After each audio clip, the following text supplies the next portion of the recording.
Welcome to the Bremerton Parks and Recreation Commission meeting. And I'm calling this meeting to order. We have approval of the agenda for tonight. I'll make a motion to approve tonight's agenda as presented. And I'll second that, yeah. Oh, yeah, he's got it. All right, all in favor? Aye. Aye. All right, thank you. All right, and next we have the approval of the minutes from the April 28th meeting. Everyone got to read it, I'm assuming? Okay. So I move approval of the minutes. You. Sorry, go ahead. I'll second. All right, all those in favor? Aye. Thank you. All right, next we have public comments. We don't have anyone online, I don't see. Well, there is one person. A presenter. Okay, all right. So we have anyone in the. What? You're welcome to come up and introduce yourself. And that's just items that aren't on the agenda, I assume. This is from the public. so Right. Yeah. Yeah. Thank you. There'll be lots of comments Yeah, down here. okay, all right, well, welcome. Next, we have staff reports and updates. I should probably have an Would be- agenda in front of me. The first one, we have Common Street Services, Brian, oh, that's who it is on my, I'm sorry. Yeah. So I'd first like to kick it off by, there's been some discussions here, in this forum, and so really wanted to invite Common Streets out to kind of give a high-level overview of the partnership that we have with the city of Bremerton and Common Streets. So we're fortunate to get Brendan Perko here today. So Brendan, if you wouldn't mind, just taking an opportunity to introduce yourself and talk about some of the good things that Common Streets is doing with the city of Bremerton. Looks like he's muted. He's got himself muted. Brandon, can you hear us? You're muted. Ask them. There you go. All right. Brendan, you there?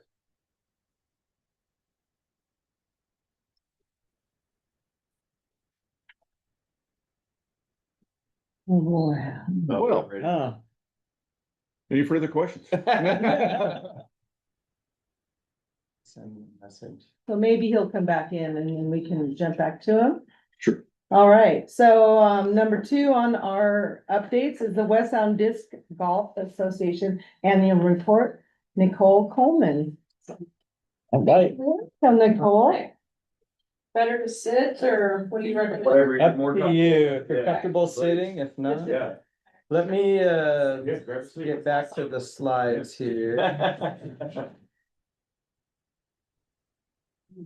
Don't have a presentation, so. And it's all the same information, it just looks a little bit different than what you sent. I formatted it into our system.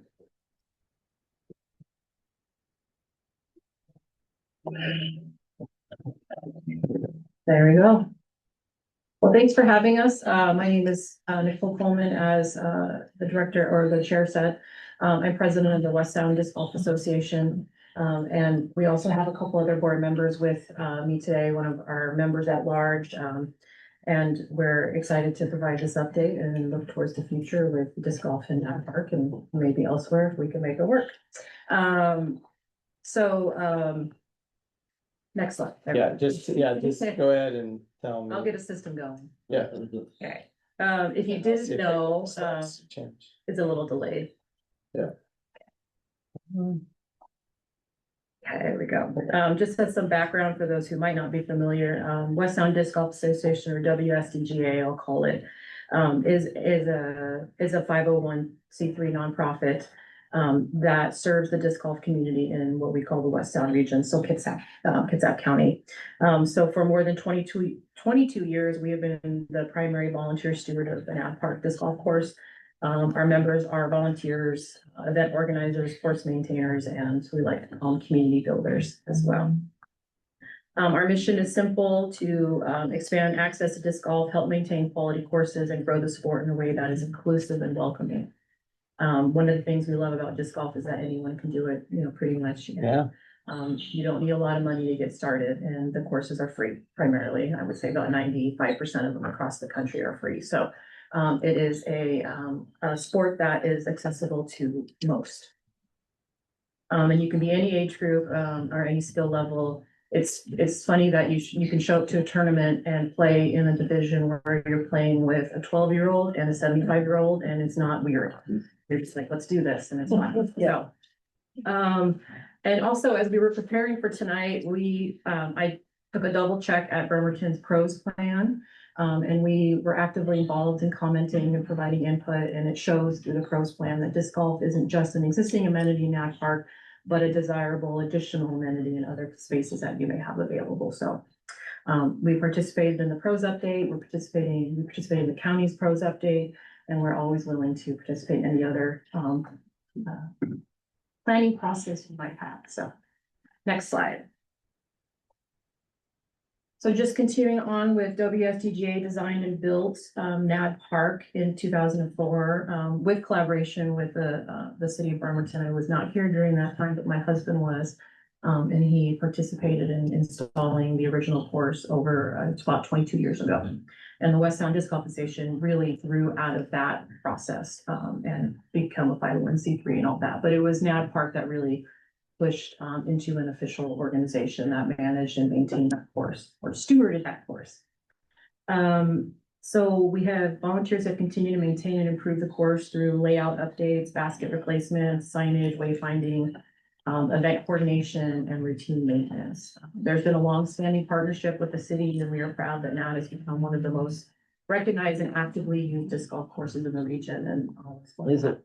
yes, Good. it's great. Next slide.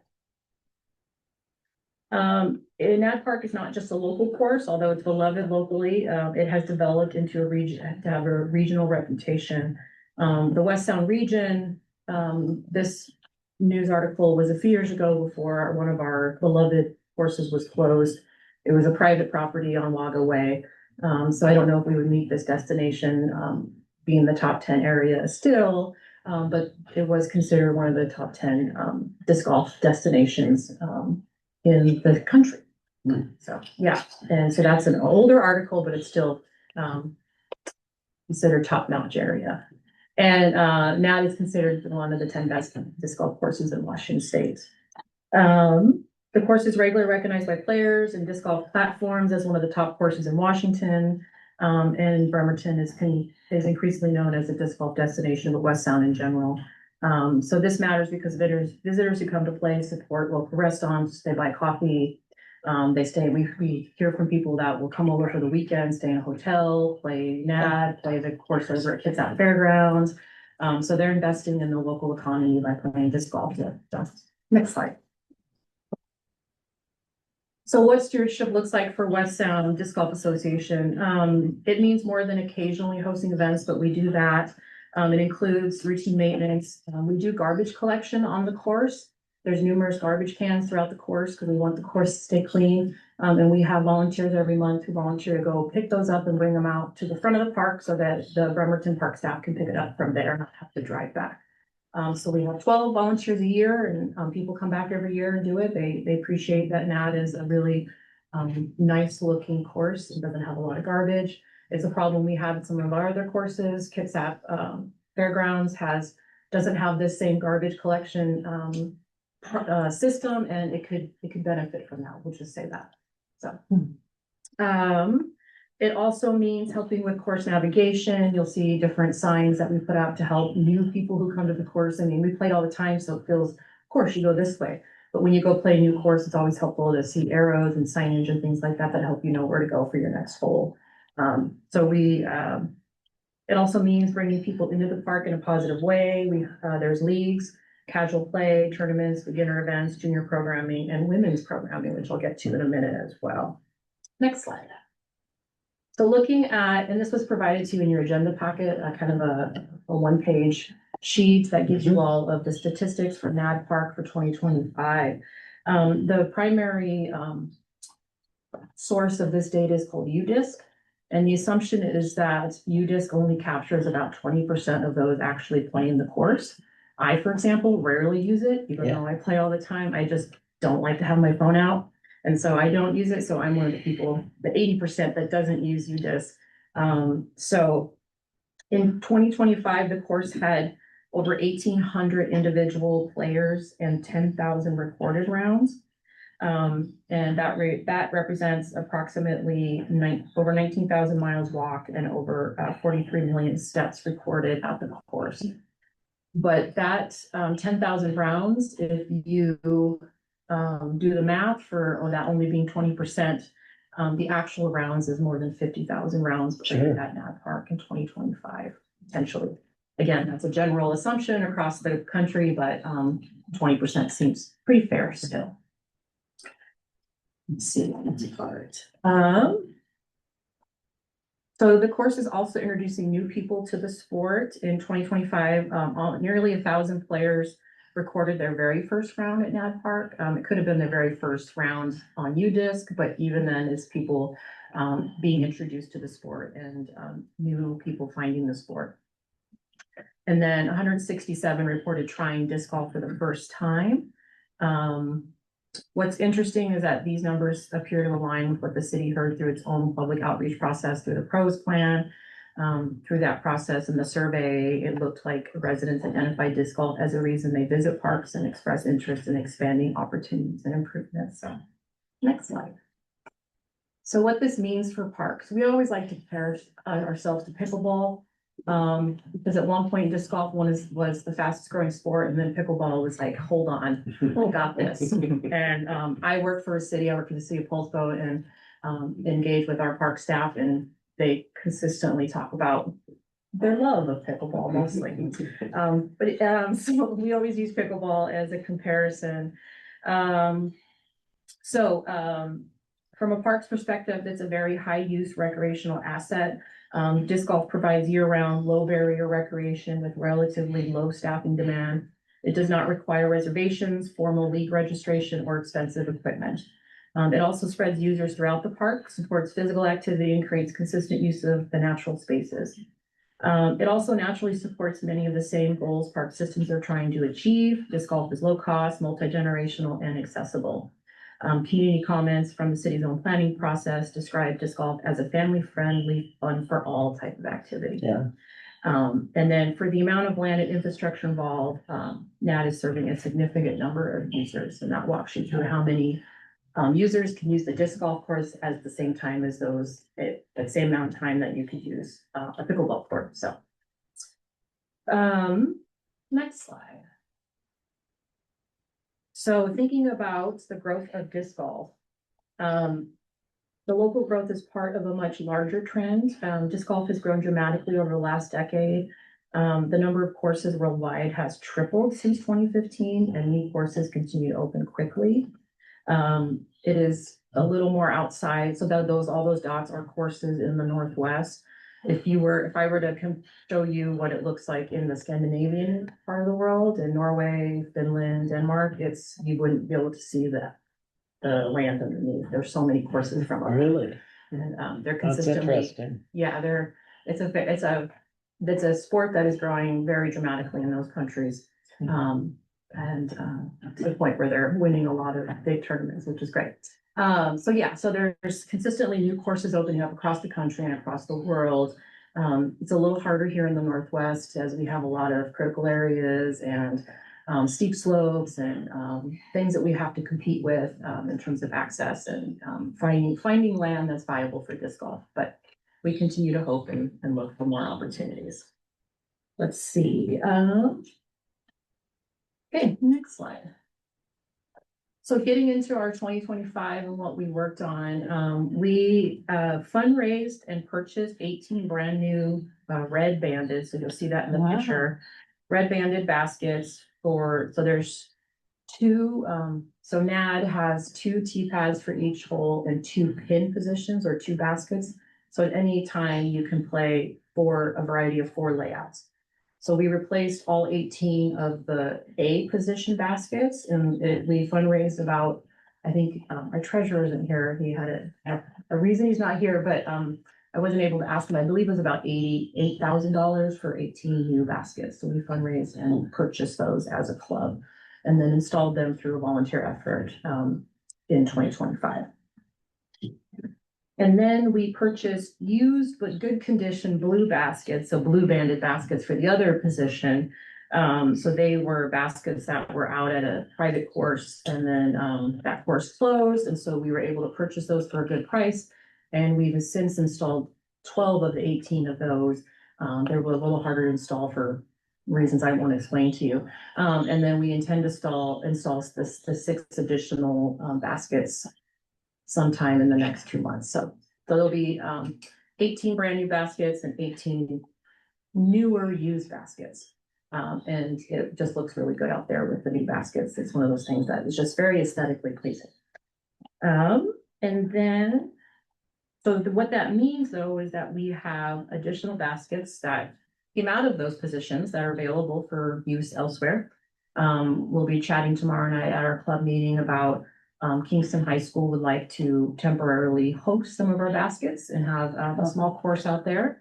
They may want to purchase them in the future if they can raise the funds. We have You baskets. said the high school? The high school, yeah. The athletic director is a disc golfer, so that's helpful. So we're always looking. And schools are an excellent way to do that because there's land and property available. So yeah, so we have baskets now that we have in storage that we're looking to hopefully install for new courses in the near future, ideally. Next one.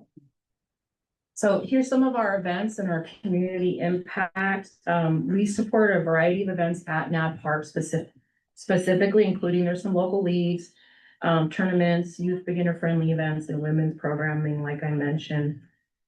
Fall Fling is one of the oldest disc golf events in might be the country, but definitely the state. It's not the oldest, but one of them.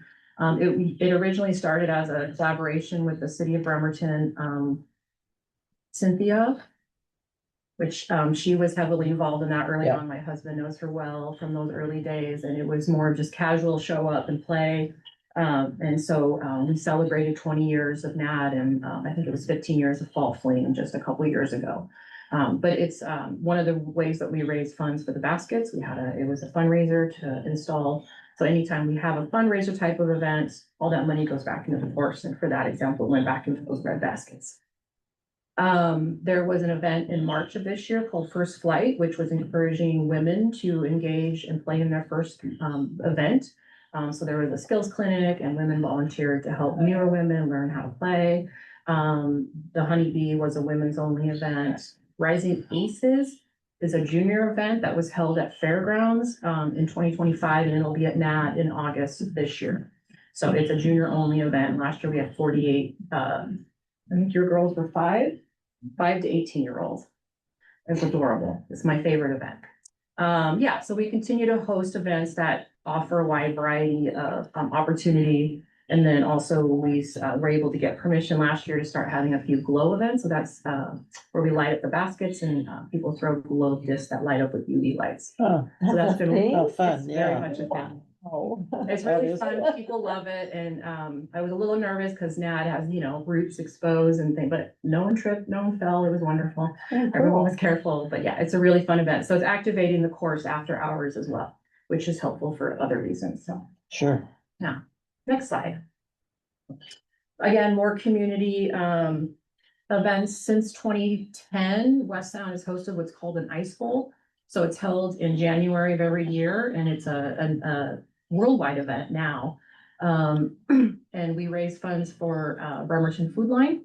And since 2010, we've raised about $21,000 and more than 4,500 pounds of food for Oh, the Bremerton Food Line, and we continue to host it every year. There's always a different person running it. Every couple of years, someone new takes over, but it's been going on for a number of years. We have a lost and found system that if people lose their disc, they can put it in a container, a bin, and it gets taken to the disc golf store that's down on Wheaton Way, and they can get their disc back to them. So there's a great lost and found system that's volunteer focused because our our board members have keys and we pick it up weekly and take it to the store. And they call and it's a whole system and a process, but 360 Disc Golf has returned over 8,000 discs in their years of being open. Where on Wheaton Way is this store? By the Arby's, Okay, yeah, next to the Cat Cafe. oh, okay, Yeah. all right, I know where that is. Everyone knows what the Cat Cafe is. They're wonderful. And these are just some pictures of some events, the junior event in the middle at Fairgrounds. And then, up top, that's the women's clinic that we had. So just different variety of events to offer for the community to be inclusive and welcoming. So next slide. Okay, so looking ahead, course improvements. We've been discussing with, the director and then the project lead of the NAD restoration project and, continuing to work with, both of those entities on course improvements. It includes completing the basket replacement. So again, we just have 6 more to replace. Improving safety. There's a few spots where you can make a few changes and, improve the, with the general dog walkers in the park, you want to try and eliminate any opportunities for them to be hit by a disc and things like that. So there's little tweaks you can make to help prevent that from happening. And then increasing, some signage and, which is really just intended to keep the course functional, safe and enjoyable, while you get to be out in nature. So we generally call it hiking with a purpose. So, Yeah. it's the same concept, but you're throwing discs while you're doing it. So, right. Next slide. And that's Derek, one of Derek's daughters, they're twins, they're adorable. They were the youngest that we had participating in our junior event last year. So one of the opportunities we're excited about is a beginner friendly, what's called a pitch and putt course, similar to a putt course for, we call ball golf. Because golf is disc golf to us. But it's great for youth, families, first time players, but it's also really good for advanced players to be able to practice their putting, which is something that if you get better and better you want to get better and better at is putting, as you advance in the sport.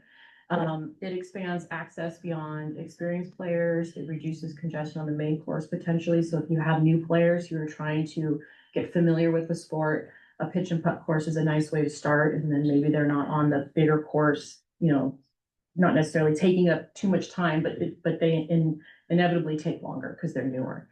It supports youth program, again, opportunities there for maybe Parks and Rec type of, camps, I host through, Postboro Parks and Rec. I do an intro to disc golf usually once a year through their parks programming. And, so that's something we could do, with Bremerton Parks as well. And then it activates underutilized park areas, and then again, creates a true entry point into the sport. So it's something we've discussed with your park staff and it's still very, low level right now, but we're very much interested in opportunities. And it would be, we have the infrastructure, we have the extra baskets. It's just a matter of making it work and not trying to have little impact on the natural environment in that space. So, but it's something we will continue to work on. Next slide. So the bigger picture is, of course, the need for more courses. As you can see by the numbers and the data for NAD Park, it's exceeding capacity. If you're there on a nice day, on a Saturday, it's a lot. There's a lot of people there, to the point where some people just go elsewhere because it gets pretty crowded. So having opportunity where we can grow the sport in other spaces, even if it's another pitch and putt, it doesn't have to be a full 18-hole course. Could it be a 6-hole discovery course that's a little smaller? That just gives an intro level for families and new players, and then that might open up the bigger course again for more experienced players and just help with the congestion that we're seeing in the summer months specifically. But it stayed busy through the winter months as well this year, especially because we didn't get as much rain. So again, looking at, always opportunities for a full 18, but we'll take anything that you're willing to give us for land, really. The great thing about our organization is that we're willing to put in the work, to volunteer, to fundraise, to limit the impact to the Parks Department in terms of financially and then on their staffing as well to try and get us to go. So always willing to put the effort in, get a new course or new space. Next slide. Oh my gosh. Oh, I know. I know, yeah, great. I put out a call for pictures and this is one of them and I just could not put it in here. Yeah. It's too cute. That's Um, cute. So why disc golf works for park systems? Because again, it's relatively low cost compared to many traditional facilities. The cost to put in, like I said, a 18-hole course with baskets is about $8,000 for baskets. And you're looking at another few thousand maybe for other tee pads, depending on what they are. So you're looking at maybe a full 18-hole course for under 15,000 potentially, which is a lot cheaper than other facilities that you will see. It's flexible in design. We do our best to fit around existing uses. I don't know if you've been to H.J. Carroll in Chimacum. There's a course there that moves around. It's a really great multi-use park. Which and park was that again? Sorry. Chimacum, in Okay. H.J. Carroll in Chimacum. Okay. Yeah, it has, there's a play area, there's a pump track, there's garden area. It's kind of a little hidden gem. But the course the 9-hole course moves around it and just fits in with everything else. So it's not meant to be a disc golf course. It's multi-use space and then there's disc golf. So we always try and limit the safety issues, but there is opportunity to fit disc golf in other spaces that you might not be thinking about. So it's shareable space. It is, it can Okay. be, yeah. Okay. And you have to be careful, you want to be safe. And Yeah. even H.J. Carroll, there's one hole that you throw over a trail. And so, like a walking trail, and there's plenty of people who use it, and you just be respectful and you wait until people walk by. So it's just a matter of being respectful of the space. Okay. But yeah, you definitely design it in a way that can limit that potential interaction. Again, it's scalable, 3 baskets to 18, even 1 basket, within a little pitching basket. The Kiwanis Park in Poulsbo has 2 baskets. And it's meant to just be, for those who want to just go practice their putting or just throw around, and it's not a big park and there's just 2 baskets there, so. Again, there's high participation growth nationwide. There's people who are planning vacations to Norway to play disc golf. So there's opportunities for your local economy to use disc golf as a way to bring people in. And then again, it has a strong volunteer stewardship model Yeah. across the world, but definitely, I don't know necessarily across the world, but locally and in the Northwest, the volunteers generally are what builds these courses. So there's a strong history of stewardship within disc golf. Next slide. So our partnership moving forward, we would like to continue to formalize we're working on a new MOU with the Parks Department in collaboration with the NAD Restoration Project. We want to continue and more formalize our annual reporting and coordination. A clear process for course improvements, making sure we're always checking and getting approval through the Parks Department. There was a lot of years where there wasn't a lot of great communication for whatever reason, no blame anywhere. And we want to make sure that that's clear that it is a City of Bremerton owned park and we're there to help maintain it when they say we can. So that's our goal, is to have a clear process for that. And then again, alignment with whatever parks planning process or goals you have going on. I know there's a hope for the future to do a NAD kind of master planning process, and we would look forward to engaging in that as well. So what we were asking for, we're not really asking for anything in particular. We just wanted to provide an update and then use this as an opportunity just to continue support for stewardship at NAD Park. Collaboration on a pitch and putt, potentially, maybe a pilot, maybe it's a little more temporary at first. See how it works. So there's always opportunities to go light and see how it works and then do something a little more permanent. And then always looking for opportunities for new courses and ongoing locations and then ongoing coordination process first. I think that was the last slide. There's more. I get 2 more. Yeah, so that's the last one, but we just, we're just excited to have this line of communication with the park staff and continue over hopefully the next 20 years of coordination and stewardship of the course. Again, it's high impact, low cost recreation, a strong community demand and growth as we've seen in the data. And then we're always ready to partner on the next phase, whatever that might look like. So I think that is the last slide. Yep. For real. Okay. I think that's the picture, right? Yeah. So I'm happy to answer any questions, but if, Go ahead. yeah. So I need to ask just some real basic stuff. So NAD is a 9-hole course? NED it's an 18-hole course Oh, it is? with a 6-hole discovery course towards the parking lot. So Okay. there's 6 holes that are smaller. And then there's a practice basket and then there's, well, what's 18 times 2? 36. 36. I don't do math. I'm a planner. There's 36 baskets on the 18-hole course. Gotcha, Yeah. the red and blue. Yes. Right. Can you tell me what other disc golf courses are available? I know there's one at Fairgrounds. Yeah. And you mentioned Paulsbo as well, too. They have one? Well, Paulsbo has one it's private property owned by the First Lutheran Church. It's Oh. off of Big Valley Road. It's called Frederickson and, but it's accessible to the public. But it's private, so anytime it could be closed. Like I said, we had a private course that was beloved. Beloved. People are still very upset that closed a few years ago off of Logaway. That's where the Royal Valley homes are being built. Oh, okay. Yeah. I try not to drive by there. It makes me sad. Oh, And then there's a course at Van Z in Port Orchard. Oh, okay. I was gonna Yeah. ask about South. Yeah, so, and we're continuing to work to expand courses, of course, but in terms of the courses that we steward as an organization is, Fairgrounds, NAD, and Van Z. Those are the 3 primary ones. But Bainbridge Island also has a course at Battle Point Park. What locations are you thinking about, Oh, like for the pitch and putts, like? well, and that I talked to, the director about potentially as you guys work on, the staff works on I think your master planning for Pendergast.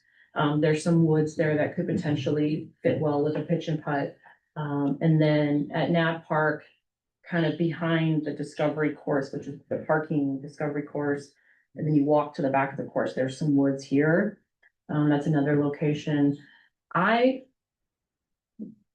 Ultimately, it can fit, my favorite one I've ever been to is in the city of Bend and it's on a 1/4 acre and it's an 18-hole pitch and putt.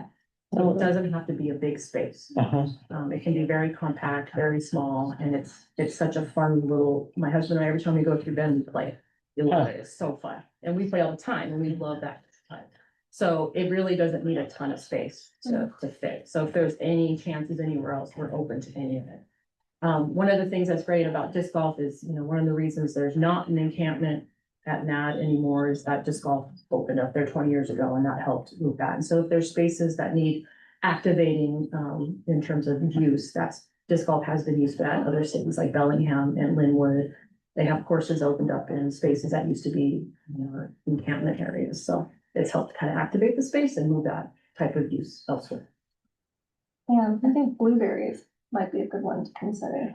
I love Blueberry Park. Yeah, I this was is just like there an open Sunday. space. I was there Yeah. too. It's a nice place to just kind of chill. Yeah. It wouldn't be like a whole 18. Oh, no, and that's the thing, like, of course, our dream, we're working with the county has a lot of bigger land to work with a full 18 and expand it in that way. We understand the city, you don't have, acreage and acreage of land to just, here's a disc golf course. So we see our partnership with Bremerton more as maintaining that, making it as good as it can be. And then, discovery type spaces, like 3 to 6 hole, 9 hole, 2 baskets. It's just to go, you can drive by, you go, what's that?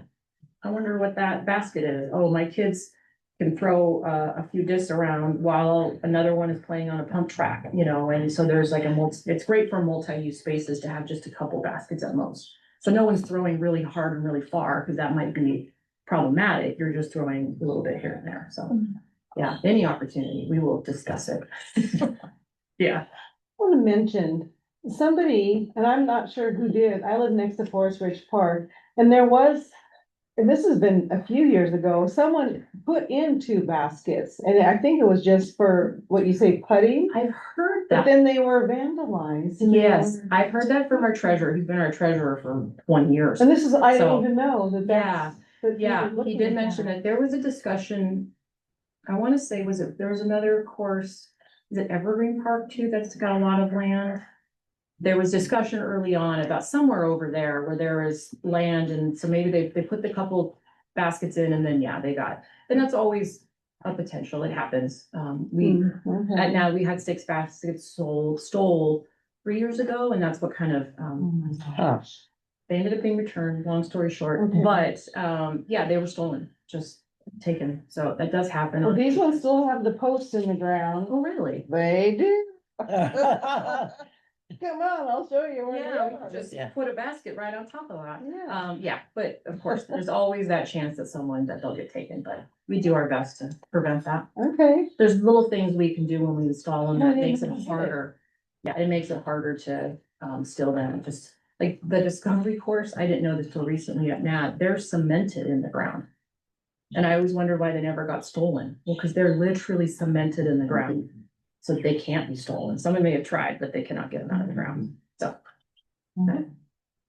Well, I appreciate the opportunity to present and any chance I get. to thank you, Nicole. That was Yeah. very informative. Great presentation. Thank you for putting that together. Thanks for being here. Happy to come back anytime.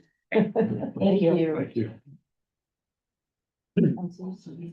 Okay, we've got next on our agenda, no, Might circle back and see, was Brendan? see if Brendan is available. Hello, can you hear me now? Oh, there we go. Oh, man.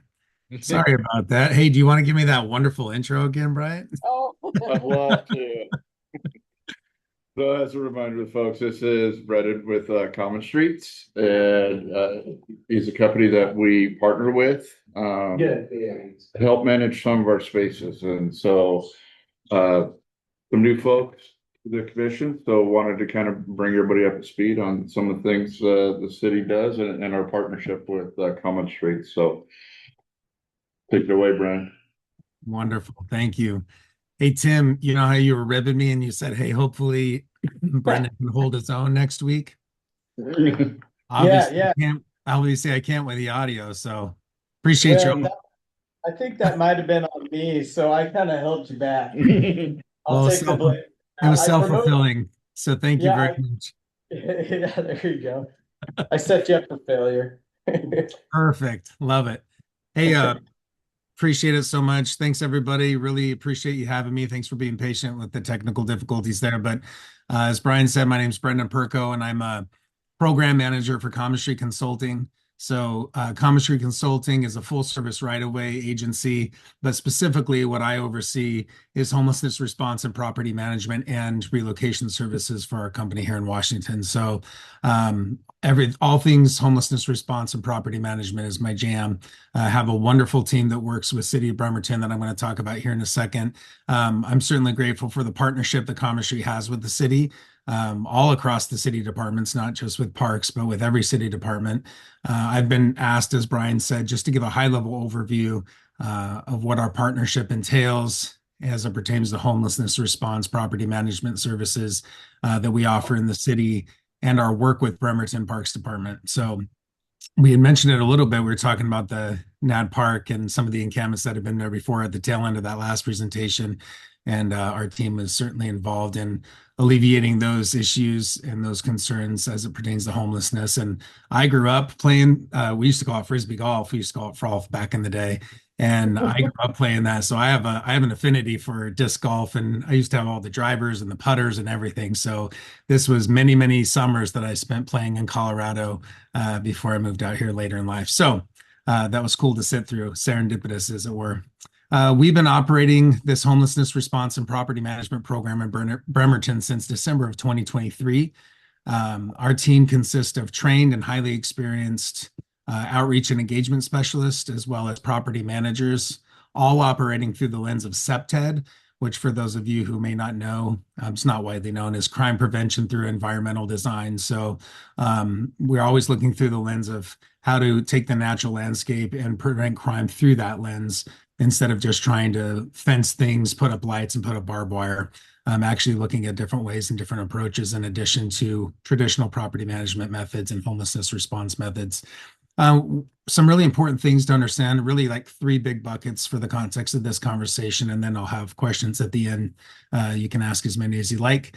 We work with all city departments, as I said earlier, kind of serving as a hub of a wheel, so to speak. So you have all the different departments and all of the different perspectives, and we kind of connect all of those spokes or departments as it pertains to homelessness, because homelessness doesn't just affect parks, doesn't just affect law enforcement, it doesn't just affect code enforcement or public works, it affects all of those different departments. So we serve as a hub of that wheel, so to speak. And Number two, I think it's important to understand we have a compassion first approach. So our goal is to connect everybody with services that wants to be connected with services. So isn't one person in the city that we interact with that desire services that we just say no to, or we just try to arrest our way out of a situation because that's an impossible thing to do. So Bremerton has chosen a compassion first approach, which we are good partners for that because that's how we do our business. We try to connect people with the services they so desperately need, but may not know how to access or even that they're eligible to access. Number three is we do have a compassion first approach, but also we follow that up with accountability as well. So where it's appropriate and how it's appropriate, given the certain circumstance, we have a tailored response to each individual. So it's not a one size fits all approach. Homelessness is not a one solution to rule them all. It's tailored and it's nuanced. And so we operate in that gray water, so to speak. This looks like offering services and managing property well through site visits, through rapid response to repopulations once those sites are clear, and other site recommendations as we see appropriate and as we continue to get down to the root of some of these issues and some of these properties. So compassion and accountability is the sub point there and the big all-encompassing point. One way that we've really appreciated our supportive partnership with parks is we're able to evaluate reported camping and other illicit activities in Bremerton parks. So whenever we get a report, whether that's through the city system, which is Bremerton One, anyone in the community can report an issue or a concern, an encampment, any sort of activity, or a lot of times it comes through parks employees. We get emails weekly, multiple times a week from Brian and from the team of, hey, can you guys check this out? Hey, there was a report that came through, so even emails that'll come through to city council or to the mayor's office, those things that'll get reported by adjacent landowners or people that are trying to utilize the parks. So we get to evaluate those reported campings. Once we actually determine the severity or the type of encampment that it is, or the type of issue, as it were, we post those encampments and we work with parks teams to schedule cleanup efforts. And we'll talk a little bit more about that in a minute, some specific situations that we've been able to navigate with our partnerships with parks. Also reporting garbage and vandalism issues to parks for cleanup. So again, a really great working relationship that we have with Brian, with Carlos and the rest of the team to be able to really see these issues, identify them, communicate them, report them, and get them resolved quickly. Rapid response is kind of the name of the game here. Broken window theory is a true thing. And if you leave something dirty or full of graffiti or broken or in disrepair long enough, it attracts more of that activity, as we've all seen. So we really try to, and we've established a lot of success, meaning us and the city, not just our team, but the entire city in developing a reporting mechanism that is quick and that resolves and turns around quickly. Some general things that we're very proud of, again, with our partnership with parks, is as we receive referrals from parks, we have those opportunities for outreach and service coordination. We foster relationships with community members, as I was talking about, different folks that live adjacent to or that utilize the parks, who deeply care about keeping parks safe and available for public use, and they should. And so we're able to kind of soothe those frustrations, when people see activity and they're coming hot, and it's understandably so. These folks are maybe utilizing a trail or utilizing a park system, and they don't know if they're coming up on a tent with 3 people or 1 person. They don't know if that person is kind, if they're calm. They don't know if they're enraged and utilizing and struggling with substance abuse. You never know. It's a roll of the dice. So we're able to field those concerns, soothe those fears, and then provide some context, work a tailored plan and approach, and communicate all throughout the entirety of the site reclamation, is what we call cleanup, is reclaiming that property and restoring it to its condition. Another dynamic here is we ensure that federal and state regulations and laws, as well as Bremerton policies and ordinances, are being followed to ensure Bremerton stays on the right side of any potential legal claims. So we all know that anyone can bring any claim for any reason against anybody, whether it's true or not. And we want to make sure that we've, one, helped to inform policies and ordinances within the city, 2, the postings that we've helped to develop with risk management, but then also with city legal, and making sure that that whole effort and that whole process is streamlined and that it's airtight when it comes to the law. So there's a lot of nuances and a lot of, again, there's a spectrum of activities. It's not a one size fits all approach. And so you can't just go, well, there's someone out there and we'll just post it and then we'll just tell them to go. And if they don't leave, we'll arrest them. And that sounds good and that sounds efficient sometimes, but it's not always the case. And it doesn't always keep Bremerton in the right side of the law or legal risk on that end. So also people that we connect with at parks for outreach efforts, maybe that are utilizing the park in ways that the park is meant to and been designed within the proper hours. And they're not doing illegal activity, but maybe they're experiencing homelessness and they're sitting at a picnic table or just utilizing a park like anyone else would in the city. They're allowed to do that. And sometimes when we get reports, we're able to go by and say, hey, we understand that you're out here. We know that you might be taking shelter outside, but tell us your story and what keeps you out here. And we know that you're unhoused currently. So what does that look like? And we're able to engage in a way that we wouldn't if these folks weren't able to go to a spot where they could be, such as a park. And so it's kind of an interesting dynamic. We don't send people to the parks, but people inevitably are going to go to parks. They're going to hang out during the day on a nice day.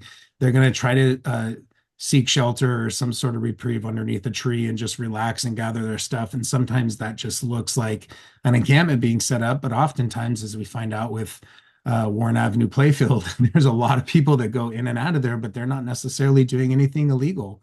And so what does that look like? And we're able to kind of suss that out and work through that spectrum of needs and activities. I'm going to call out two specific things here, and then I'm going to be quiet and take a breath and maybe answer some questions or hear some thoughts or some concerns from y'all. But Madrona Trails, so wanted to talk about this one. We had an encampment that was a tent and a makeshift wooden shelter.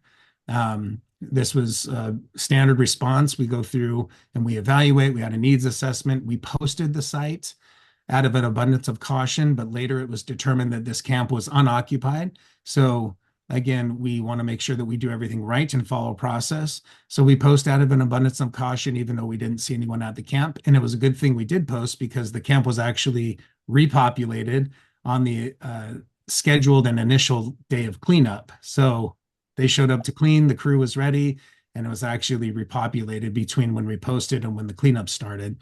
The occupant made threats against city's employees, and it caused the cleanup effort staff to be deferred and postponed.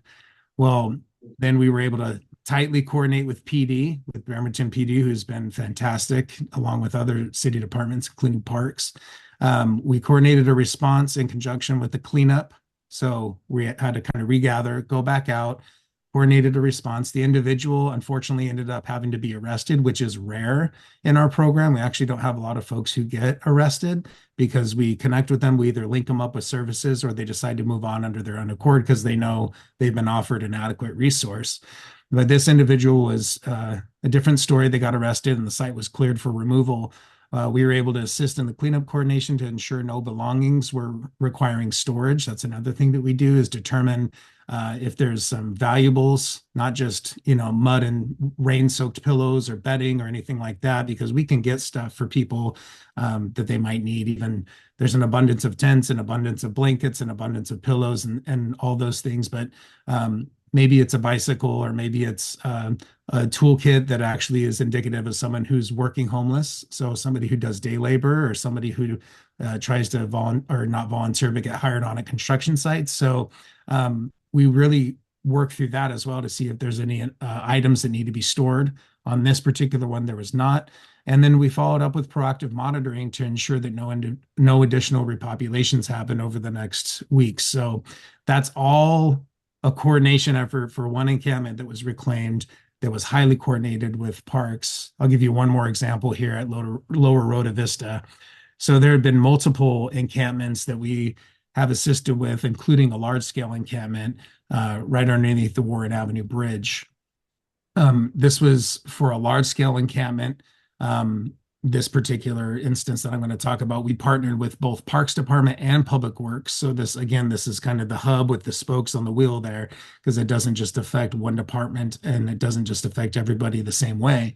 We were able to coordinate with Parks Department and Public Works due to a combined affected property and due to the scale and the inaccessibility and safety concerns. We coordinated with a specialized cleanup vendor who does specializes in encampment removal.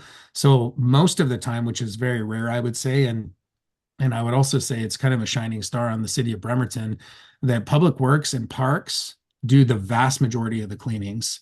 So kudos to the city, because most public works departments and most park staff say, we don't want to clean this, we don't know how to do this, and we don't want to do this, and that's not our job. It's very rare for a city to go, well, no, we'll actually do the cleanups. You just coordinate with us and let us know when we need to go in and get it done. So mad props, lots of kudos to the parks teams and public works teams. But this was a situation that was, again, inaccessible, very, very concerning in terms of safety.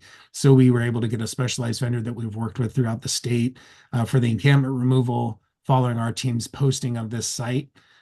There have been multiple repopulation attempts at this site, all of which have not grown into the large scale that this was, due to our team and due to the parks teams going out and doing early intervention with partnership and communication heavily with the parks team.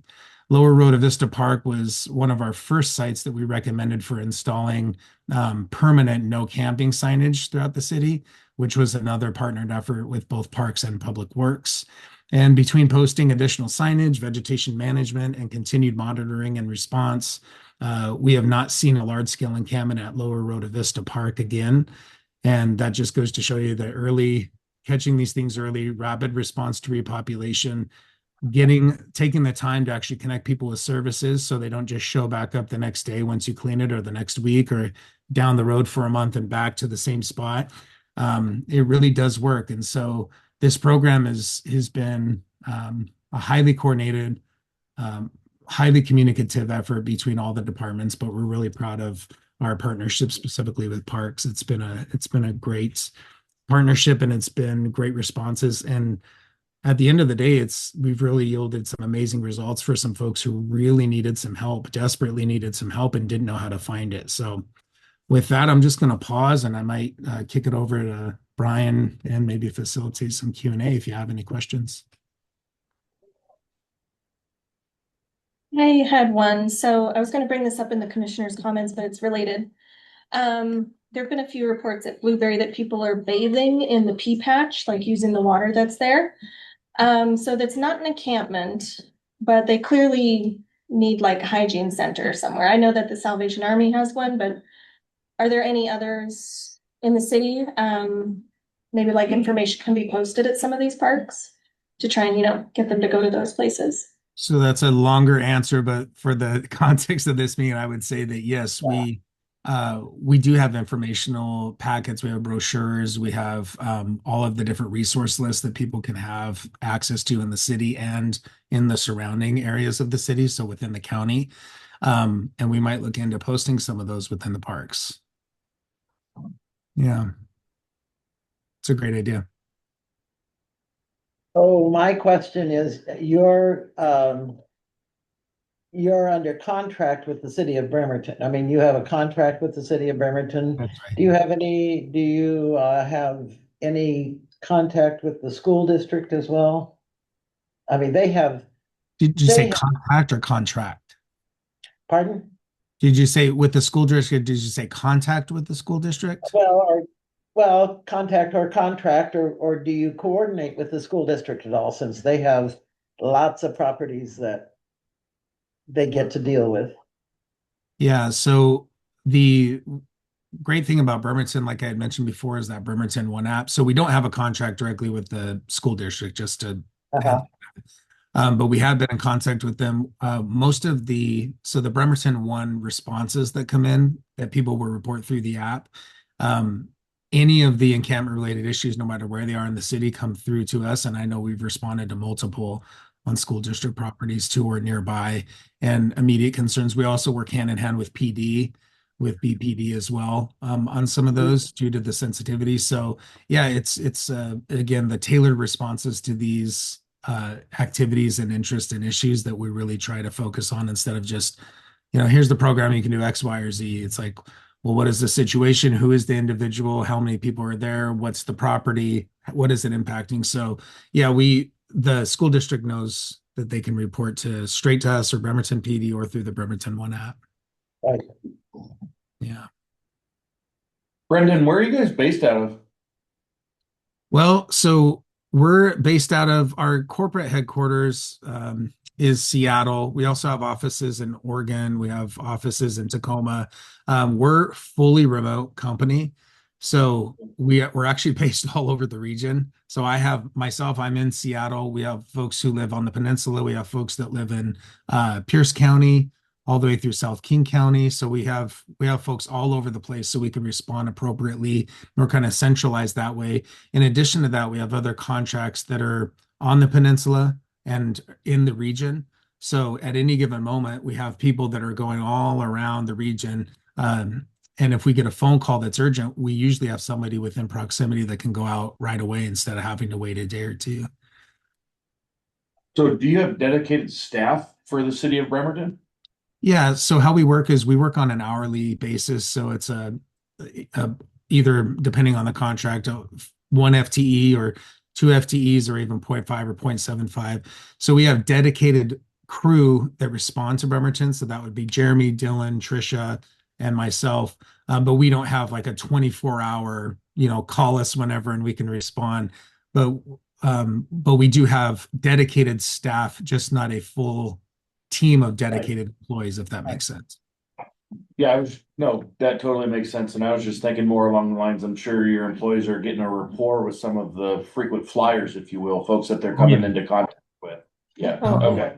Yeah, Yeah. we have, over the last 2.5 years, we got a whole slew of folks. So, yeah, the Friends people and that are neighbors, experiencing homelessness, they know who your folks are. They're known in the community. Right. Yeah, absolutely. And we've worked with a lot of them. And then, I won't go on too much of a tangent here, but to that point, there's folks know where to find us. They know, over the last 2.5 years, really within the first probably 6 to 8 months, who they could call, what they could expect, that we can coordinate services, that even if they wanted to go outside the county or wanted to get reunited with folks on the East Coast or in Florida or even Hawaii, that we have access to some of those resources, in and outside of the county, to where we can link people up and get them ultimately where they want to go.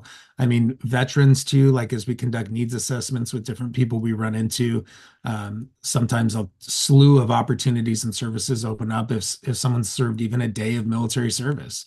So as we go through those needs assessments, we really do start to understand who these folks are, gain a rapport, and it might take 1, 2, or 3, or sometimes 7 interactions with these folks all around the city to eventually get them to go, okay, I'm ready to try treatment, or I'm ready to try detox, or I'm ready to try to get linked up with my family, or, whatever the many different scenarios can be.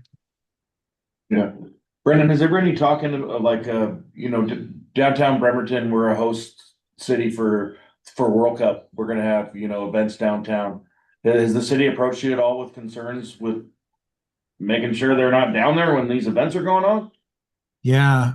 So we've been in close contact. We have a monthly stakeholders meeting that we host, and that's been a really fantastic way for us to collaborate and partner on things that are coming up, whether it's a public works project, the coordination and timelines around those, or something like World Cup. We've been in very close contact with all the departments of the city, specifically PD, on the uptick in activities that are anticipated. Some of the rumors that are flying around about different folks coming from different areas, and then also the uptick in patrolling and monitoring and outreach service coordination that we've been a part of. So yeah, it's high on our radar. Great, thank you. Yeah, you bet. Good question. Well, and if I can ask a follow-up question to that, my church is involved along with other churches doing feeding on Sundays down at MLK Way, and I know that there are other churches who are doing feeding programs around the city as well too. Is there going to be any specific tied into the World Cup activities, should those feeding programs move? Or I mean, should we be doing them elsewhere for a while, or what would you suggest? You know, that's an interesting question. I know that a lot of people are gearing up for World Cup in terms of services and outreach. What I will say is that, you know, those areas where some of those events are going to be hosted, you know, they, out of concern for safety in those areas for not only folks that are coming in, but for the folks who are experiencing homelessness, trying to find a place to be. Right.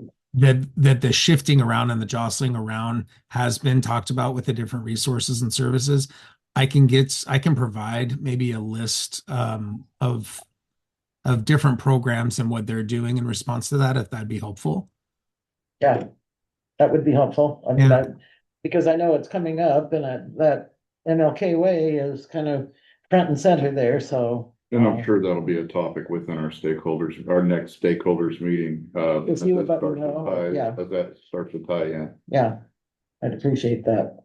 Yeah, because there's of all the different agencies, there's that many different approaches and what they're going to do to pivot and what they're trying to do to help and alleviate some of the pressure and Because we can move, yeah.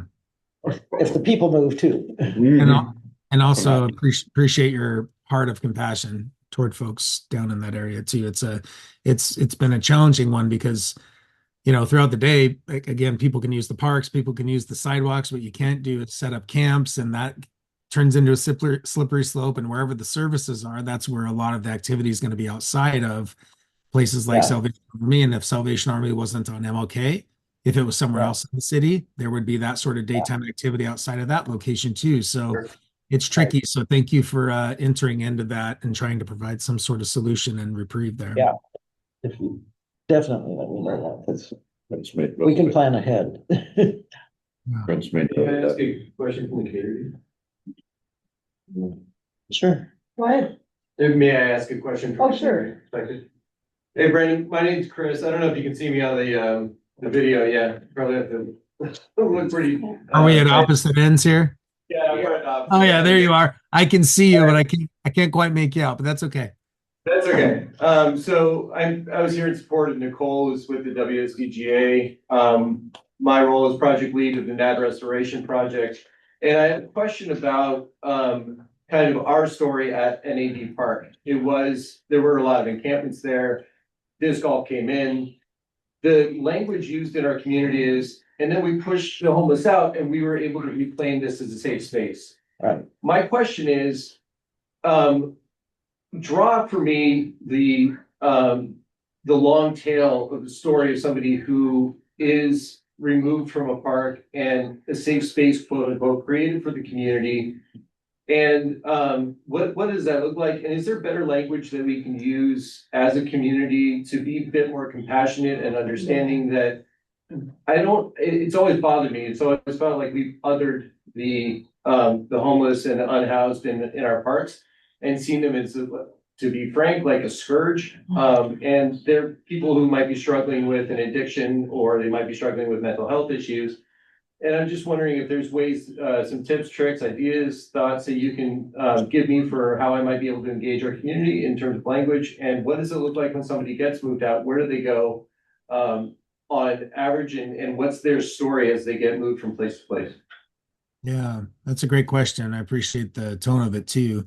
Well, first I'll say as a reminder, you know, we focus on compassion and accountability. So it really is both, because if you have 100% compassion, then properties get overtaken and they don't get utilized again for what they were intended. If you have 100% accountability, you forget the humans involved in this. So that it really is a balance of those. And the challenge is it's a swinging pendulum, and every person and every property and every situation requires a different ratio and proportion of compassion and accountability. So it depends on who you're interacting with, what their story is, et cetera. So I'll first say that some verbiage that we use that's helpful for us, and it really does tell it's the proper term, but then it also it's proper because it's not aggressive language, but then it's also like true. It's a proper term. So we say site reclamations instead of cleaning or removals or sweeps or like we don't do any of that. We reclaim property because it is Bremerton owned property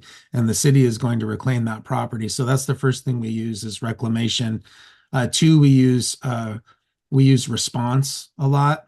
So, and that sounds maybe like ambiguous, but we talk about responses, we talk about individuals, we talk about site reclamations. We also talk about, and that's something I heard from whoever was presenting earlier, was activating the site. So activating the site is a CPTED principle, actually, what I was referencing earlier, the crime prevention through environmental design. So one of the ways that the best way to keep a property clear from any individuals, so any sort of trespassing, whether it's folks who are experiencing homelessness or anyone else, is lines of sight. So can you see the property clearly? And then that's challenging in parks because you could limb up trees for days, and some places are protected, and you have to watch what you limb up and how if or not you can mow down. But creating lines of sight in a property, but then also getting eyes on the property. That's 90% of keeping properties clear and safe. So that's why we do proactive patrols where we can and what our budget allows. But making sure that you get eyes on property and you can see the property. But the other portion of that is we always talk about activating the site, and what a better way to activate a park than with a disc golf course. And so I think that language is helpful. Hopefully that answered that part of your question. And if it didn't, go ahead and toss me a follow-up because I can't quite see your facial expressions to see if we're tracking. But Yeah. But that's good verbiage to use as reclamation, because it's like, hey, this at the end of the day, we can have compassion, but also recognize the fact that folks are trespassing on this property and that it's not a place where you can camp legally. The other thing that I would say to remember is that certainly in Bremerton, and places where our programs like us or where we operate, nobody is being moved along without being offered services. No one. So if there's a site that's posted, if there's an encampment, if there's someone that's set up on the side of the road, and Brian can tell you this, Tim can tell you this, they don't get moved along until they're offered services. And if they decline services, we say, well, we can't force you to take services because that's silly. That's a silly notion. We can't just make you take services. But what comes with that is this is not a place where you can be. So we're happy to work with you down the road. It's just not going to be from this location. So that's very much the tone. And then the last part you had talked about kind of down the road and what's the continued services. I think part of it, part A to that is what I said is when sites are reclaimed and when folks have to move from that location. And if they decline services, we're happy to work with them the next day, a week from now, a month from now, a year from now. So all they have to do is reach back out to us to restart that resourcing plan. So I always say people should rest easy knowing that if someone is moved along or cleared from a property in Bremerton, they're not without services and they're not without help and they're not without a link back to a meaningful and sustainable life should they choose to reach out and do that, or should we see them down the road, which most of the time we do at another property, and we'll offer those services again. So and some folks, unfortunately, let's be honest, they're not going to take services. Some folks are going to overdose, some folks are going to pass away, and we can't make people take services, but what we can do is treat them with dignity. We can provide accountability for a next step and a next measure. I can't tell you how many times that accountability piece and that kind of ticking clock has helped folks take that step. I could introduce you to dozens of people who said, yeah, if this site never got posted or there was never the threat of, hey, we've reached the time, we're here at the post, we're here for the cleanup, it's now time to go, otherwise you're going to get arrested and we don't want to arrest you. That moment is what gets people oftentimes to actually engage in services. So it's a very long answer to your very complicated question. Thank you. That was a great answer. Hopefully that helped. It does, yeah. I like the language of activating the site and reclaiming the site. I'm a nurse by profession, and I see a lot of people coming in that are unhoused and have addiction issues and things like that. So I get to see both sides of it.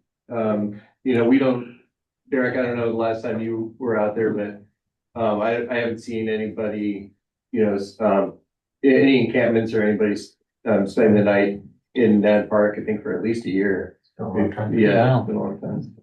That's Anyway, nice. thanks for your work. Thank you. Any further questions for Brent? Great presentation, Brendan. Thank you for being with us tonight. Thank you, Brendan. Thank you guys very much. Really appreciate it. And thanks for being patient up front. Thanks, Yeah, Brian. Thanks. Appreciate you helping out. Yeah, appreciate you. Appreciate it, Brent. I'm gonna log off and get with my little sick kiddo who has a tummy ache. Oh. Bye, everybody. Take care. Thank you. Thank you. All right. Thanks for grabbing him back on there. Yeah, that's great. Thanks for setting that up. Yeah, it's really Yeah, I informative. like that. That's good. Thank you. Okay. Next, we have the summer concert series. Tim, director. Oh, yeah, back to some slides. This is just more of an FYI and just sharing with you, one of our new programs that, AJ, who is one of our rec coordinators, has been working on.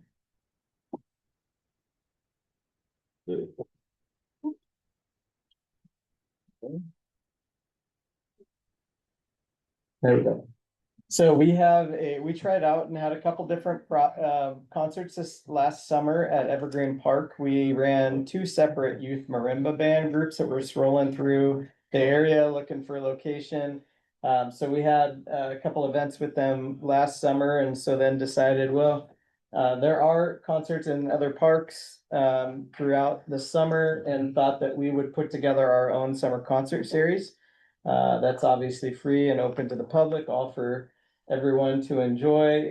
Partnered with Army National Guard as our major sponsor for that, but then we're also gonna have various resources from the community. So people can just learn more about things that are available within the Bremerton community. And it's also received a grant as well from the Arts Commission and the West Sound Arts Council. So that's helping pay for a lot of the performers that we're gonna have this summer. And we're hoping to have some food vendors out there as well. So kind of make it like a family fun atmosphere and have some games and activities for kids. So this is our lineup for this summer. We start with a singing magician. So that should be kind of fun. And then a ZZ Top tribute band. So that'll be fun. Kind of funny, Jim Bass Night, I actually saw him when I lived out in Idaho. He was performing at a restaurant, and so saw him like 5 years ago perform. And then when AJ was lining up her performers, she sent me that contract, and I was like, oh yeah. Yeah, so he's out of with the Wenatchee area and travels within the Northwest. And then Ian Dobson, who does steel drum work as well. We do have it not on this, but there is a steel drum band, a youth group from Seattle that will be coming over. They performed last year as well, really fun group. So yeah, we're excited about it. Starts up after the 4th of July. So every Tuesday. Maybe we should go to Ian Dobson together and have our meeting down. So yeah, just wanted to share that with you guys to show you some of the things that are kind of coming up. A lot of AJ's work is with the Arts Commission, West Sound Arts Council, the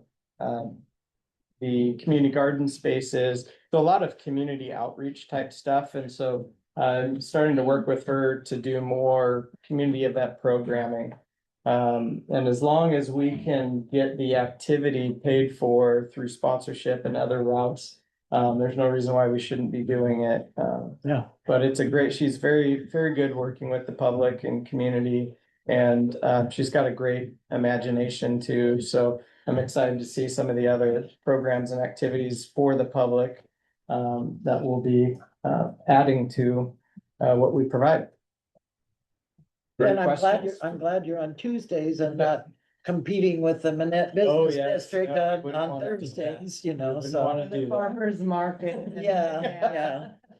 Yes, Yeah, but that was by. that Yeah, was but totally Manette, they do intentional. have every Thursday Yeah. through July and August, they Yeah, they have, don't do a great job about promoting They their do not. dates early. yeah. Cause we tried to find it forever, but we Yeah. were able to get a hold of somebody that gave us a good idea. I can always help you with that. Yeah, too, day so. of the week is usually The the issue. easiest, and then we'll know to stay Yeah. away from So do those. people contact her or did she go out and find the? So she went out and found a few of them, but a lot of these, they reach out to Parks and Rec Okay. organizations, to event planning groups like Chamber of Commerce's, and so they do a lot of their own outreach to try to find locations to play.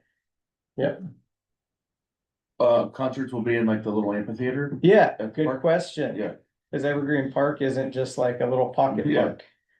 Yeah, so if you're familiar with where the small grass amphitheater's at, Yeah, that's where these will all be. Perfect. it is perfect. Yeah. Wow, exciting. Yeah. Okay.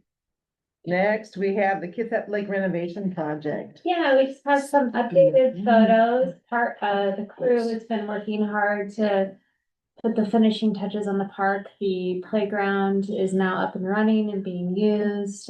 Playground build was on May 1st, and then the next week, the safety surfacing, went in and we immediately opened it up and people have been using it. Last Friday, the park was hydro seeded. Before that, the irrigation was run to make sure everything was up and running, and a couple of corrections need to be made. This week we have the trees and shrubs being delivered, and next week they'll be installed. So, yeah, we're gearing up for a ribbon cutting. So hopefully you all have that on your calendar for Friday, June 26th. Yeah. So that issue with the drain into that drive in for boat launch, that's all been resolved? Oh, the hump that was there. Yeah, and that drainage was, yeah. issues, Yes. Yeah. Remember that was something and people even asked me about it. It's like, oops, I'll find out. Yeah, yeah. So, Yeah, and I'm glad that we went to the extent that we did, cause it Yeah. looks intentional now. Yeah. How was the It's working turnout well. for the community build I know it was held on a Friday. Here you see everybody. That was it. Yeah. Missed We it. had, let's see, staff, Sunny Wheeler, there's staff from the playground installation company, Carlos, not sure why he's not looking at the camera. Two other playground installers, myself after golf, Mhm. and then we had two neighbors show up. Alright. We didn't expect a huge turnout since we did it on a Friday this time. it wasn't a lot of work to do. Yeah, It and was- totally, like I think we kind of explained it earlier a little bit too. It's totally different than the other installation where we all walked in on a Saturday and there were just the support posts Yes. and everything was assembled. You can see here in the middle, the mayor's installing one of the pieces there, and that's essentially what was left. Were just small pieces here and there that were easy to manage. Yeah. Yeah, so as throughout the morning, the staff kind of started installing a few things. We really waited for the mayor to show up before we really finished it all, but no, it was good. It was still good. Yeah. And then, was there gonna be an extension too out into the boat launch area?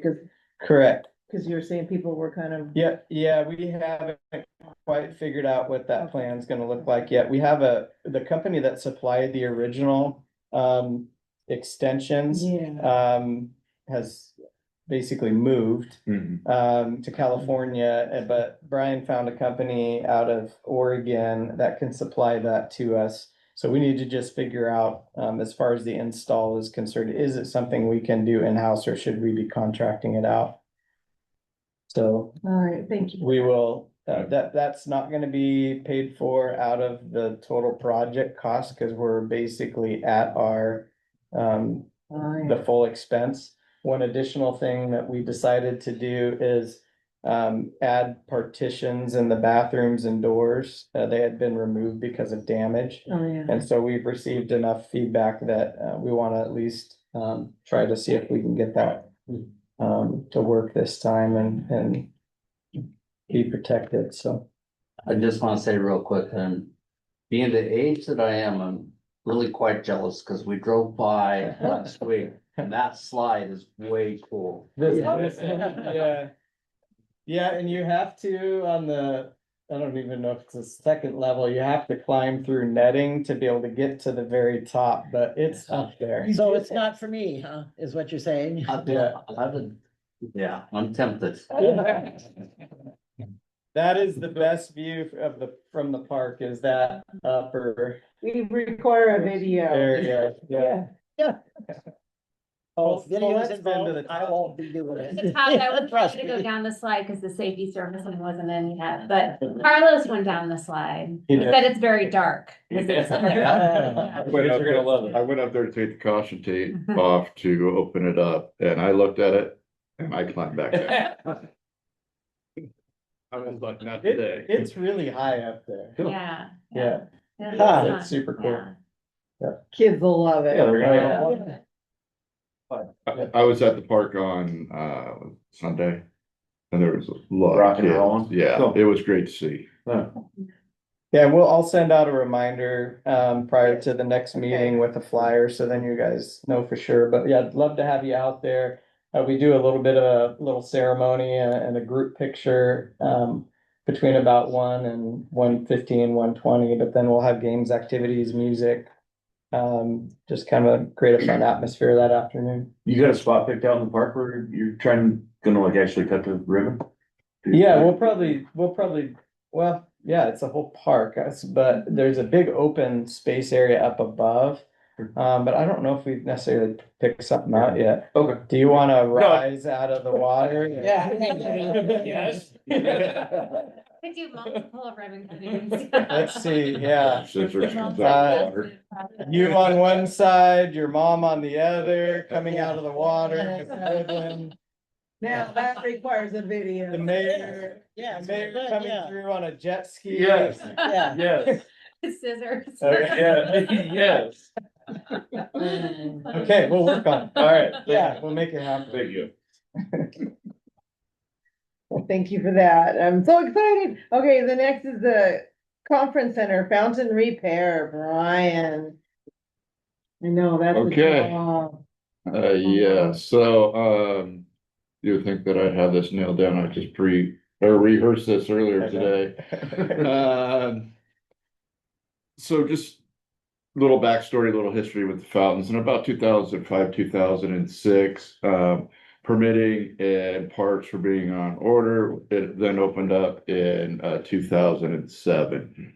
So in 2007, it was, from my understanding of things, maintained through Public Works, and then somehow Parks inherited. It just, yes.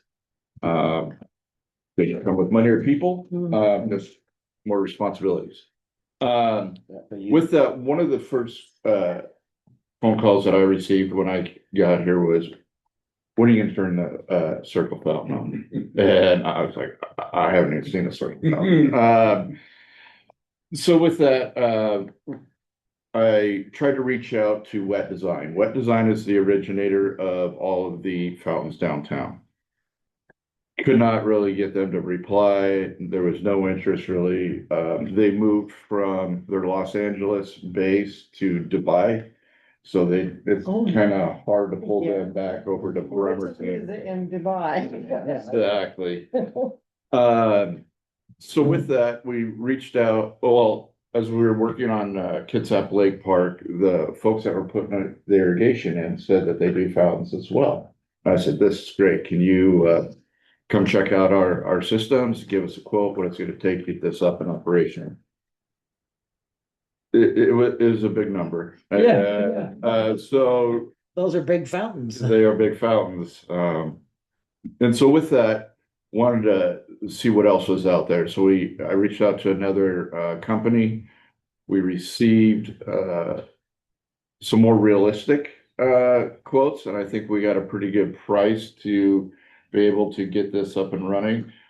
We presented this to our Parks Finance Investment and Parking Committee Otherwise known as PFIP. yeah. PFIP. And so what our hopes are is to get this fountain up and running, since we have water running throughout the other ones, except for Memorial Park right now. It has a programming issue that we're working on. But kind of backdate this a little bit is when this system was installed, it was installed as an analog system. And that analog has gone away. And so there's really nothing that they can do to program it or fix it or anything else. So we're at a point of kind of a start over. And so that's kind of where we're at today. We're hoping to be able to present this to city council here around the 1st of June, but want to kind of bring light to some of the things that we're working on. Besides other great things within the parks, there's also some behind the scenes maintenance that's happening as well. Some of these pumps haven't been run in a few years, so once we get them up and running, it's going to be troubleshooting from there and just trying to do the best we can with what we have right now. But that's our goal moving forward. Sorry, go ahead. So if you're going to be redesigning or replacing, are you going to kind of scale them down, or scale that, you know, make them kind of a little more well, I don't know, anyway. Simplify or? Yes. Trying to, Yeah, the answer is yes. Okay. So for instance, there used to be programming to music and things Yep. like that. Yep, We're not looking to do that. Yeah, We're yeah. just looking to get water flow. running, yeah, Okay. And then we can chip away at those other things if there's a desire or need later on. But we're looking for functionality right now. right. Because, you know, one of the, I mean, when everything was in full force and running, I mean, being a commuter that I was, you know, when I was commuting to Seattle during some of that time, you know, you would see childcare centers from Seattle bringing their whole troops over to play in the water and the big fountains right down by the ferry terminal. I mean, and it was, you know, it was this big public pool of all kinds of kids playing in there. So I didn't, you know. Yeah, so the big fountain that's down on Harborside, that's not one that we're looking to revamp, simply because it shot so high in the air that it Oh, yeah. caused a lot of erosion and things like that. Uh-huh. So we're actually kind of hurting ourselves by running that. Yeah. So it makes more sense to go to the sales and all those other Right. things and to make those functional. Yeah. So kind of scaling back a little bit. Yeah. There used to be like a fog machine that was Oh, there. yeah. There, you know, things like that. But there was also complaints about the fog machine. There was complaints about the music, because it was the same music on loop and people were like, this is driving me crazy. So, some of those things were not, Yeah. we whittled out of it. Yes, that makes sense. That makes a lot of sense to me to do. So with projects like this, we have to either put it out for an RFP or go out and receive, submit for bids. And so we had one non-response and two responses. The two responses, one came in at over 900,000 for this. And the other one was 204 without tax. And so we're moving forward with council. And so the PFIP committee has 3 council members involved. And so really those committees, if you're not familiar with them, they all, council members are on a variety of different committees, you know, public safety, public works, the Parks Rec Finance and Investment Committee. And so what we do is our initial presentation is to those group of 3, and then we'll take it to council on June 10th. And then after our presentation, the committee members will be asked, did this go to committee? Yes. And then they talk about what was discussed. So it's a way to garner support or further educate, because you can't have more than 3 council members, otherwise you have a quorum. So you educate those 3 council members, so then they can help move a project or concept forward. So this one and the next one, we both presented to that group today. Obviously, 200 and, let's say 50,000 with tax, that's a lot of money. So But it's how fun, important is this feature to get up and running? That will be part of that discussion with council. What's the value to that? If they choose to not support that funding moving forward, what does this site look like then moving forward? These pictures on the side, that's just the room that supports this fountain. That Wow, doesn't support everything. yeah, Each feature has its own room based on the scale of the feature, you know, they vary in sizes. But there's 4 of those throughout the downtown area that support each of the features there. So yeah, $4 million was the first bid we received to get everything up and running throughout the entire system. And so that just kind of tells you a little bit of a story about, you know, we want to at least get them functioning. You know, I'd love this. I've never seen the leaping, oh, haven't the you? leaping water. Oh, that's- I've only seen the trickle but at least trickle something for now. Yeah, And then we can kind of look at evaluating the other pieces as we move forward. this is a pretty one. Yeah, When it's yeah, up and yeah, and running. Harbor Side, I mean, and as an outsider, it's kind of been fun, because even the first 8 months I was here last year, I never saw them run because they were shut off by the time I started working. But I came over back from Seattle the day that Harborside got up and running, and watching people flock to the front of the ship to see Yeah. those fountains. That was cool. That was really cool. And then even being downtown last year, you can tell who's not from the area, the way they're kind of looking around at stuff. And there's a lot of people, whether they traveled to Bremerton or came across on the ferry, like you said. I mean, Roots daycares probably came over. I mean, they're an attraction. Mhm. So, you know, we want to protect them as much as we can and keep them functioning within reason. Yeah, But yeah, 250 is a lot. So, what the funding that we're looking at utilizing is funding that was dedicated for the conference center. This isn't a function of the conference center, but the conference center benefits from it. They're usually the first call we get every year, as people are wanting to book their weddings and have this fountain feature working. And so there's REIT funding, so real estate excise tax funding that the city receives. And the city was able to complete most, if not all, of the media needs for the conference center for upgrades. And so there's funding potentially available from REIT that we could use for this Good. and justify the use, because it was originally meant for the conference center. But like I said, as far as the upgrades, we think that the conference center we've been able to get those accomplished. So there is funding in the budget that we could potentially use. So we're not having to come up with parks capital funds or request new funding next year for the project. This project, the 250K or what, is just for this one fountain. Just to make that work. I mean, I'll be honest, talking internally, when we got the $900,000, we were like, okay, how much dirt and plants can we put in there, and it could be a really nice planter? yeah, Or do you remove the whole thing and you just put brick around and do maybe a cool design? You know, what other options could we have there? Because this isn't working for anybody. yeah. If we can't fund it, we need to come up with I'd hate to see all of this have to go away, but what's reality at the same time? So the fountains at the stairs at the conference center are just, the water's Just trickling. Okay, It trickles and then down. Fountain Park is, Harborside, yes, they still shoot up in and the water fills up Rhythm. still. yeah. So that'll be rocking. Yeah, there's just no lights.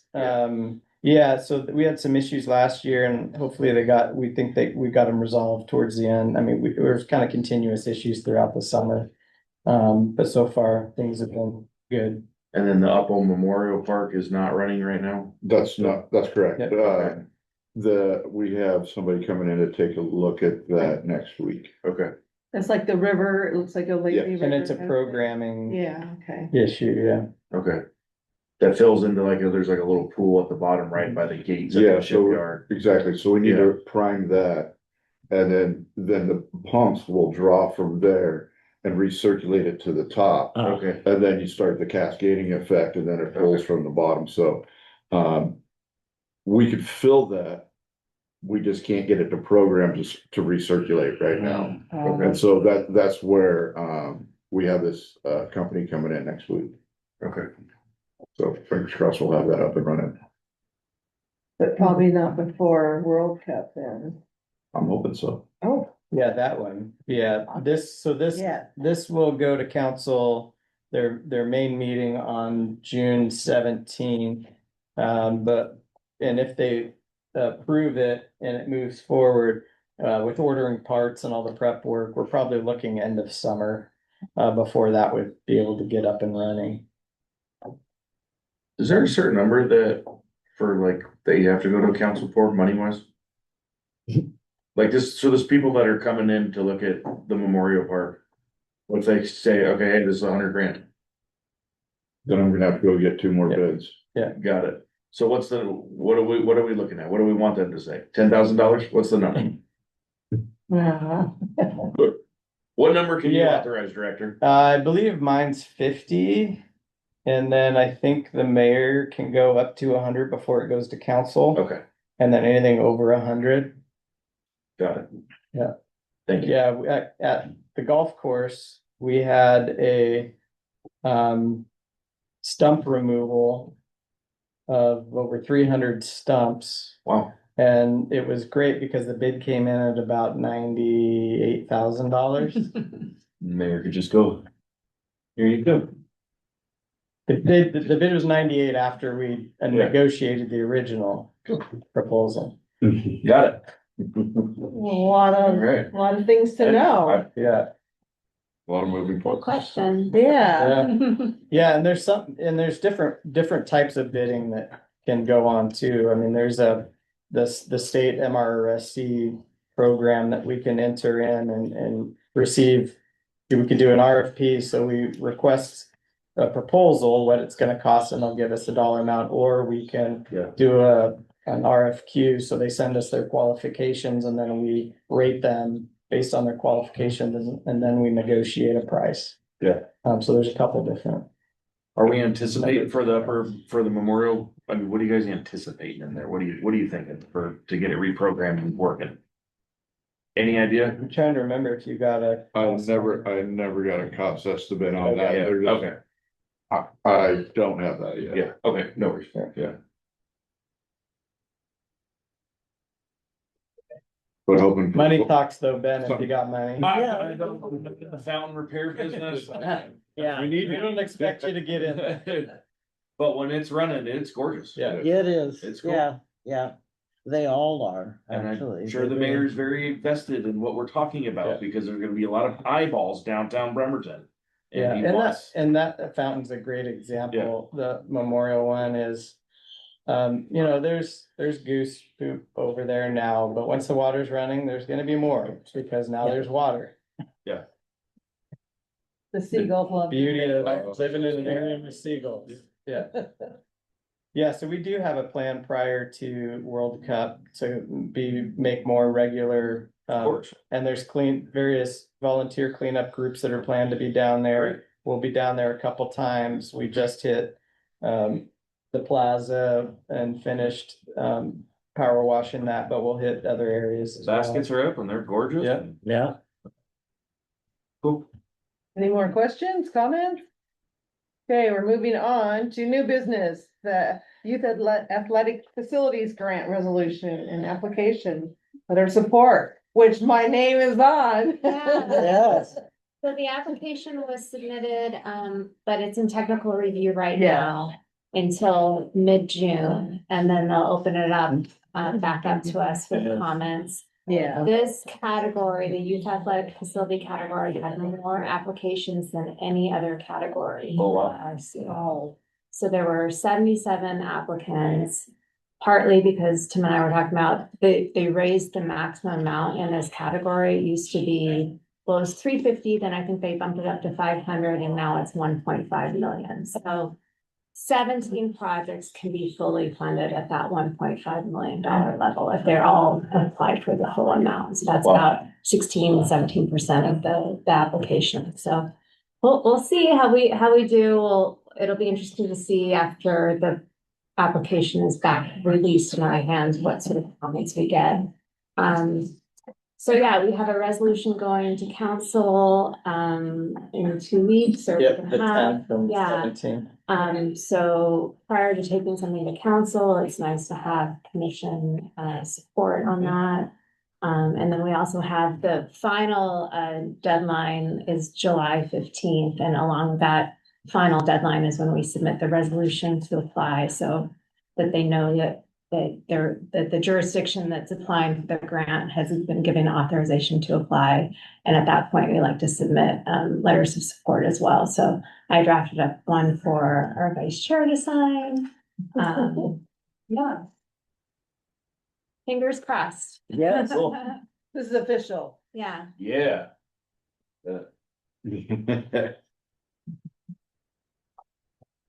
Ta-da. Thank you. Yeah. Yeah, if someone wants to make a motion to approve us applying for this grant. So move. Second. All in favor? Thank you.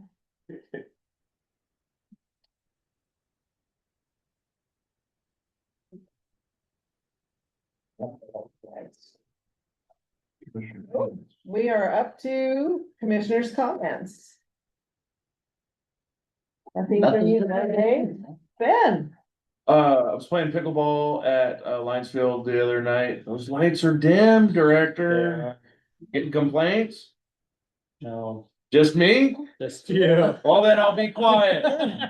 I'll be quiet about it. It is very hard to play. It So is they very hard to It see. didn't change. It is from when noticeable. you talked to me last. time. Yeah, it is. Okay. Huh. It is quite, it's hard to play out there. Okay. Yeah. What time are you playing? After? Yeah, If it's at 9 o'clock at night. I was gonna remind them of the park hours. Lights won't go on past 10, I believe. Yeah. Right. They're on a timer. Yeah. Okay, yeah, I'll talk to Carlos. Yeah, cause last time you Come talked to from- me, I think they had been switched out since you had played last and we were gonna see. So yeah, we'll talk to Carlos. Take a look. Keeping your. Go down there at nighttime, pop a coin But I in and just just, have a coin, so I gotta buy a coin. I'll give you a coin, Derek. Right here, good old Better yet, sheriff. let's just take our rackets and we'll take our rackets and play. Okay. Anytime. Alex, do you have anything you'd like to Yeah, bring? so I was talking to somebody about the fitness center idea and how one of the places was the volleyball pit at Evergreen. They were not for that because they love to bring their kids to the volleyball pit, Okay. so. Cool. Alternative place if there is one. Parking again at Blueberry. People keep parking in the no parking area. I think we really need striping. I think red stripes there. It's like the only thing. It's gotta get people to stop parking there so that everybody can back out properly.